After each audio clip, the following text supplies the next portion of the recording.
Ingénieure diplômée de Centrale, cette activiste écologiste sait déjà qu'elle va passer ses 24 prochaines heures en garde à vue. Tu sais ce que tu veux dire un peu, donc à peu près. Pourquoi tu es entrée en résidence civile et comment tu te sens C'est parti. Je m'appelle Odessa, j'ai 24 ans et aujourd'hui je rentre en résidence civile parce que en fait on m'a menti toute ma jeunesse. Toute ma jeunesse on m'a fait croire que si je travaillais bien à l'école, si je faisais tout ce que la société attendait de moi, ma vie allait être super facile, tout allait bien se passer. Et en fait aujourd'hui je me rends compte que plus le temps avance et plus je vais vivre des canicules, des inondations, des sécheresses, peut-être même des guerres. Odessa n'avait jamais milité ni enfreint la loi. Bien sûr que non, jamais de la vie. J'ai pas du tout ce profil hyper véhémente et tout. Mais à un moment, je n'ai pas le choix en fait. Je considère que je n'ai pas le choix. J'ai essayé plein d'autres choses. J'ai essayé de parler, j'ai essayé de voter. Aujourd'hui, c'est un peu ma dernière option. Donc voilà, moi, au moins, j'aurais tout essayé. Elle est militante pour Dernière Rénovation, un collectif fondé il y a un an qui demande la rénovation des passoires thermiques. Odessa vient d'apprendre le lieu du blocage, jusqu'ici tenu secret. Elle se met en route. Nous sommes samedi après-midi. C'est l'heure de pointe dans ce quartier de la capitale réputé pour ses grands magasins. Odessa et son groupe se dressent devant les automobilistes. Pas de slogan, juste le nom de leur mouvement en lettres capitales.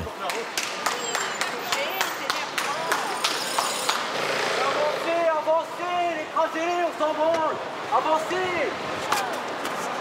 Avance.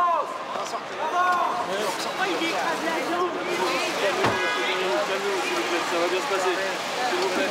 Mais laissez-les passer, ils sont pas en rien, vous faites une action de merde, bande de bouffons. Arrêtez là. C'est bon, on a compris maintenant.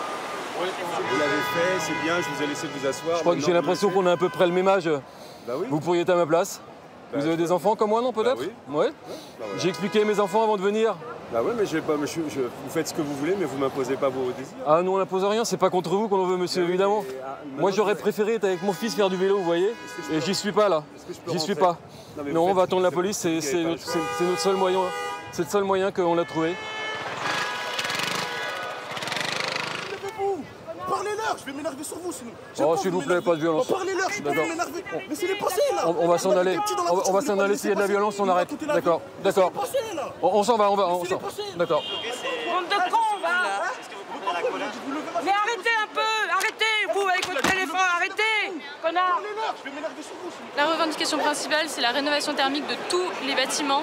Le chauffage des bâtiments, c'est 20% des émissions de gaz à effet de serre de la France. Et c'est quelque chose facilement. On s'insulte pas, s'il vous plaît. Face aux automobilistes, le message ne passe pas. On va partir très vite, je vous promets. Et pourquoi bloquer les routes? On apprend de l'histoire. Ce qui marche, c'est les manifestations qui dérangent les gens. Et on ne veut pas déranger ces gens directement, mais on veut déranger les citoyens pour que l'État protège ses citoyens. Et t'as pas peur que ça soit contre-productif? Allez, madame, on y va. Allez, cassez-vous. Au bout de 6 minutes, la police dégage la route. Odessa et son groupe risquent, en théorie, 2 ans de prison et 4 500 € d'amende pour entrave à la circulation. Ils sont embarqués pour être placés en garde à vue devant des passants qui, pour la plupart, critiquent leur méthode. Il n'y a pas de message en fait. Ils disent rien, ils parlent pas, ils restent juste assis. Donc je trouve ça inutile personnellement. Mais nous en France, on fait des efforts. Que dans d'autres pays, ils sont pas sensibilisés à ça. Donc c'est pas le bon endroit. Braver la loi pour alerter sur le réchauffement climatique. Dernière Rénovation, Just Stop Oil, Extinction Rébellion. De plus en plus de mouvements écologistes choisissent cette voie. En octobre, de la soupe sur les tournesols de Van Gogh, un tableau protégé par une vitre. Le monde entier découvre une nouvelle forme d'activisme, mais peine à en comprendre le sens. En France, la Joconde n'y échappe pas, entartée au nom de l'écologie. Il y a des gens qui sont en train de détruire la terre. Interrompre des événements sportifs, quitte à fâcher les fans du Tour de France cet été, et se retrouver sur le banc des accusés.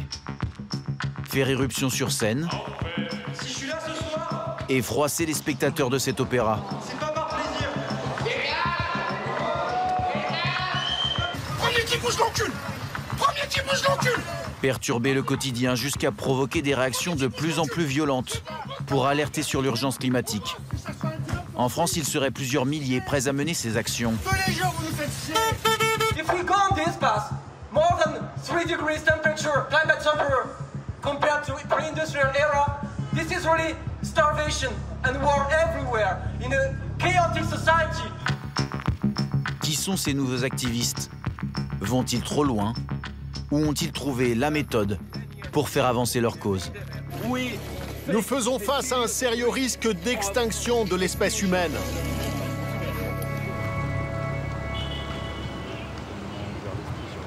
Le risque de toutes ces actions choc, se mettre à dos l'opinion publique. Est-ce que t'es créative? Jod, professeur d'économie, et Lily, artisane, en sont bien conscients. Alors avec leur collectif, Extinction Rébellion, ils tentent de s'adapter pour rallier un maximum de Français à la lutte contre le réchauffement climatique. Les gens ont besoin d'adhérer à une émotion et pas seulement à un discours. Et ce qui fait basculer, ce qui fait souvent même que tu rejoins le militantisme, ce qui fait qu'à un moment, tu passes de l'autre côté dans l'engagement, c'est parce qu'en fait, il y a une émotion et tu fais « Waouh, là, j'ai envie d'y être ». Ce soir au programme, imaginez de nouvelles actions qui emporteront l'adhésion du plus grand nombre. Ouais, je sais pas. Le côté mettre un vrai truc type les abeilles mortes devant le ministère de l'Agriculture, ça a un impact fort. Je me dis, les abeilles, le faux sang, les eaux, ça fait sens, ça porte notre message, mais c'est pas gai, ça donne... Tu vois ? Souvent, c'est vrai qu'on a tendance avec l'artivisme à vouloir vite aller sur... en fait, on est en train de crever, donc il faut qu'on le montre. Je suis hyper d'accord. Il y avait une action que moi j'avais bien aimée où je m'étais dit, j'aimerais bien rejoindre XR pour ça. Je sais plus si c'était eux qui l'avaient fait. C'était planter des plantes dans les trous de golf. Vous savez, quand les golfs avaient le droit, voilà. C'est gai. Et comment on fait pour pas se mettre les gens à dos? Parce qu'on a vu que c'est ça qui est très sensible. Et ben justement, c'est pas facile. C'est pas facile de taper tout le temps juste, et c'est pour ça qu'on brainstorm. Après chaque action, on organise toujours des débriefs, où on voit ce qui pourrait aller mieux, comment faire mieux la prochaine fois, et on essaye d'en tirer les choses et de s'améliorer petit à petit. C'est un de nos principes qui est hyper important pour le coup, apprendre de nos erreurs. À côté des actions coup de poing, Jod organise donc des sorties tout aussi illégales, mais plus populaires. 9 Français sur 10 condamnent l'éclairage des magasins la nuit. Ils vont donc simplement... Oh là, alors faut que j'arrive à l'atteindre avec ma perche, je l'ai dit. Les éteindre.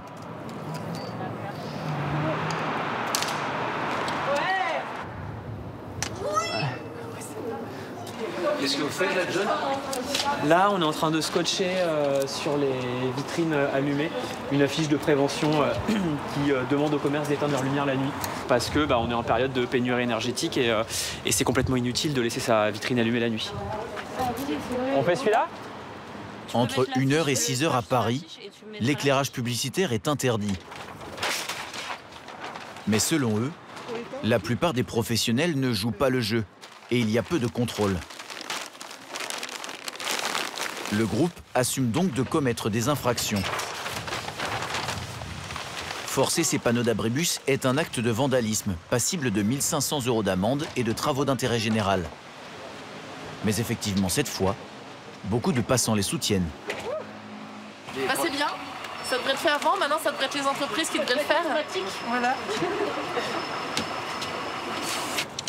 Vous connaissez l'organisation qui fait ça? Extinction Rébellion, j'en ai entendu parler, ouais. Et qu'est-ce que vous en pensez? Mais ouais, il y a certains sujets qui sont intéressants. Merci. À suivre. Pourtant, ce soir aussi, certains, comme ce riverain, approuvent le message, mais rejettent la méthode. Faites des infractions. Toute petite infraction. Mais madame, vous savez, qui vole un œuf vole un bœuf. C'est exactement pareil. Donc vous permettez l'infraction. Je suis désolé. Ouais, moi attendez, ça mériterait un débat. À vous assure. Bah, bien sûr. Si je suis pas d'accord avec toi, ouais. je vais rentrer chez toi pour te le dire. Mais je suis rentré chez personne. C'est surréaliste. Ah bon? Ouais. Ah ouais? T'es pas rentré? Non, je suis rentré chez personne là. T'es pas rentré? T'es pas rentré chez quelqu'un? Je suis pas rentré. C'est chez quelqu'un là? Ah non, c'est chez personne. Ça appartient à personne. T'es rentré, c'est juste quelqu'un qui veut vendre des journaux. Ça n'a rien à faire allumer. C'est la loi d'ailleurs. Hein. Parce que là, vous me parlez de loi. Hein. C'est la loi d'éteindre les publicités lumineuses hein, la nuit. C'est vrai? Ouais. Les magasins doivent éteindre. Ouais, les magasins et les commerces doivent éteindre la nuit. Mais c'est pas fait. Donc on le fait. Voilà. Bonne soirée. En faisant respecter eux-mêmes la loi, ces militants veulent faire passer un message. Yes. Pour eux, l'État ne remplit pas son rôle dans la lutte contre le réchauffement climatique. C'est d'ailleurs leur cible principale. Du fric pour les passoires thermiques. Du fric pour les passoires thermiques. Vous n'allez pas pouvoir rentrer. Pour rappeler que la France a été condamnée 2 fois par sa propre justice pour inaction climatique, ils mènent plusieurs actions par semaine et n'hésitent pas à s'en prendre aux lieux de pouvoir. On est en manque de porte-parole du coup. Pardon on est en manque de porte-parole, il y a quotidien sur les bloqueurs, il n'y a pas de porte-parole sur les bloqueurs. Ce serait peut-être bien que t'envoies Bertrand est chaud. Ce matin, ils bloquent illégalement l'accès au ministère de l'économie et des finances. Une nouvelle action coup de poing qu'ils médiatisent. Caméras de télé et réseaux sociaux alimentés par Nathan, média activiste.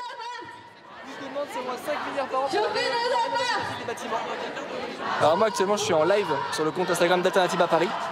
Et voilà, l'idée c'est un peu de rapporter l'action en temps réel pour les personnes qui ne peuvent pas y accéder. Chacun se bat avec ses armes, nous c'est avec nos images, nos actions. Eux voilà, c'est avec des mots qui vont utiliser comme écoterrorisme, des choses comme ça. C'est vrai, c'est un peu une bataille aussi de l'opinion. Pour les passoires thermiques. Du fric pour les passoires thermiques.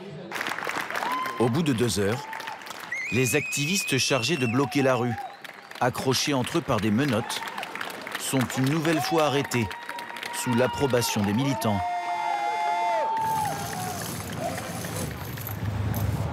Étonnamment, se faire interpeller par la police fait partie de leur stratégie.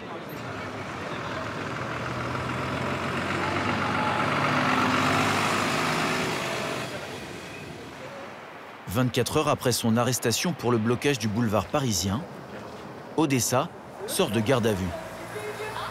Au policier, elle n'a donné que son identité. Rien sur l'organisation du collectif ni sur ses motivations. C'est une consigne de dernière rénovation. Son compagnon l'a attendu toute la journée. Tu lui as dit à ma mère du coup? Oui. Elle va te répéter un câble? Quoi? Tu vois? Bah ça va non? Oui, elle savait à peu près, mais je sais pas si elle savait que ça durait 24 heures. Moi-même, je savais pas que ça durait 24 heures. Bah je lui ai dit, monsieur m'a envoyé un message à peu près toutes les 2 heures, je lui ai dit j'ai pas plus d'infos et voilà quoi. Je vais lui dire d'ailleurs que t'es sorti. Je vais lui envoyer une photo de moi. Je lui dire je suis libre. Enfin, je suis horrible. Odessa est convoquée devant le délégué du procureur en mars. Elle devrait s'en sortir avec un simple rappel à la loi. Pourquoi dans la tactique de dernière rénovation, il y a le fait d'aller en garde à vue? Pour nous, c'est très important d'être à visage découvert, d'être très honnête avec le fait que oui, on désobéit, on n'a pas honte et on sait pourquoi on le fait. Donc la garde à vue fait partie de ce processus parce que si on faisait tout pour éviter en fait, les conséquences de nos actes, ce ne serait pas de la résistance civile non violente comme on la souhaite. Face à l'urgence climatique, enfreindre la loi serait légitime. Une position qu'elle a du mal à défendre auprès de sa famille. Mais t'as pas... Sa mère avait d'abord accepté de répondre à nos questions. Mais après une dispute avec sa fille suite à sa garde à vue, elle a finalement changé d'avis.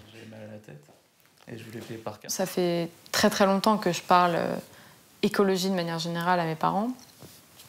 Il y a déjà eu des tensions sur le sujet parce que le moment où je suis devenue vraiment officiellement végétarienne, ça a pu créer des frictions, notamment lors des repas de famille.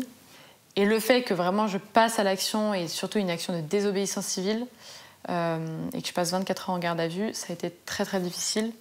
Elle s'inquiète beaucoup pour en fait, l'immédiat. Et ce qui est compliqué, c'est de lui faire comprendre que moi, je m'inquiète pour tout le reste de ma vie, en fait. Face à cette angoisse, jusqu'où serait-elle prête à aller? Quelques jours avant notre tournage, un autre tableau vitré a été aspergé par un activiste autrichien. Alors honnêtement, je ne sais pas si moi je pourrais le faire. Je trouve que c'est vraiment... c'est un geste super dur.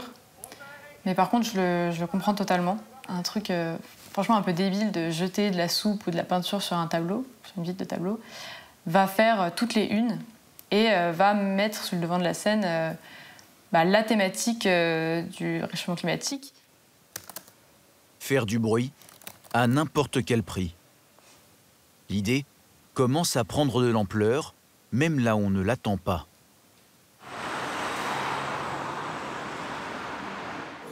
Une grande école d'ingénieurs à Blois. Hugo Raguet a 35 ans. Il est chercheur dans un laboratoire de mathématiques appliquées et maître de conférences en informatique. Ce serait bien que vous soyez plus nombreux pendant le cours magistral. Là, j'ai l'effectif d'un TD, normalement vous êtes 2 fois plus. Ici, le G. Avant d'enseigner dans cet établissement public, il a travaillé au commissariat à l'énergie atomique, dans les statistiques. Une vie loin du militantisme, entre salle de classe et équations. C'est pas vraiment un CV de rebelle, ça. Effectivement, c'est pas le plus fréquent, mais on vit une époque formidable. Il y a 6 mois, ce fonctionnaire est entré en désobéissance civile. Lui aussi bloque des routes avec le collectif Scientifiques en Rébellion. À Munich, il a aspergé de faux pétrole l'entrée d'un fonds d'investissement international. Science, now for a fact that if we go on this path, we're doomed. 7 jours de prison en Allemagne, un prix qu'il est prêt à payer pour porter la voix des experts du GIEC. On a documenté, on a débattu, on a prouvé ce qu'il y avait à prouver. Maintenant, nous, on ne demande pas qu'on applique à la lettre des choses qu'on demande sur des mesures politiques. Ce qu'on demande, c'est surtout que le débat puisse enfin sérieusement prendre en compte ces rapports. En devenant enseignant-chercheur, Hugo n'aurait jamais imaginé passer par la case prison. Comme beaucoup, son engagement a commencé par de simples efforts au quotidien. Pas de voiture, pas de voyage en avion. Il achète ses vêtements d'occasion et sa nourriture en vrac pour éviter le suremballage. Je vois que vous avez fait du feu, c'est sympa. Des convictions qu'il partage avec sa femme, elle aussi scientifique, et transmet à ses 2 enfants. On chauffe ici avec du bois et surtout c'est notre seul mode de chauffage. Ici les radiateurs ils fonctionnent plus, on les utilise plus. Donc on s'habitue à vivre dans un froid relatif, en tout cas par rapport aux gens qui n'ont pas l'habitude, ils trouvent toujours qu'il fait très froid chez nous. Autant pour nous c'est pas facile en vrai, mais les enfants ils sont jamais plaints du froid. Ouais, tu trouves qu'il fait froid ici toi? Non, ça va. Vivre par 17 degrés. Sur le tableau. Il y a encore quelques années, Hugo pensait que ses efforts deviendraient pour tous des gestes du quotidien. Et surtout, que les décisions politiques suivraient. Et je dois admettre que la plupart de mes espoirs, ils sont un peu tombés un peu à l'eau. J'ai pas vu les gens bouger, j'ai rien vu passer. Et aujourd'hui, des choses aussi profondes qu'avoir des enfants, je suis en train de les remettre en question, de me dire, mais en fait, est-ce que j'aurais vraiment dû? Comme lui, 2000 scientifiques à travers le monde prônent la désobéissance civile pour alerter face au réchauffement climatique. Et la baguette? Et la baguette, vous avez 2 baguettes ou une baguette d'ailleurs?